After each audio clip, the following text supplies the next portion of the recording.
Les demi-finales se suivent et ne se ressemblent pas. Les dizaines de milliers de supporters qui s'étaient massés dans le centre de Buenos Aires pour suivre le match sur écran géant n'ont pas eu droit à un festival de buts, loin de là. Score toujours vierge à l'issue du temps réglementaire, toujours vierge à l'issue des prolongations et donc séance de pénalty.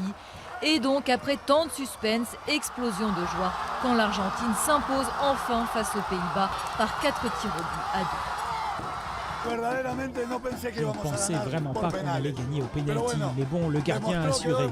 Il a été bien meilleur que ce que je pensais. Allez l'Argentine, on a gagné, on va en finale.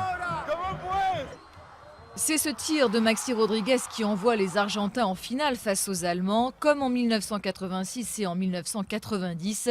Avant ce pénalty, le gardien argentin Sergio Romero avait réussi à repousser 2 tirs au but néerlandais, devenant ainsi le héros inattendu d'un match où les héros qu'on attendait n'ont guère brillé. Le duel à distance entre Arjen Robben et Lionel Messi n'a pas donné les étincelles espérées, tant les deux attaquants ont été muselés par les défenses adverses.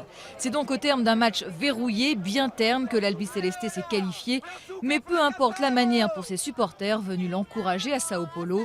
Cela fait en effet 24 ans que l'Argentine n'a pas disputé une finale de Coupe du Monde. C'est historique, c'est le jour de la fête de l'indépendance et on a fait honneur à la patrie. Allez l'Argentine!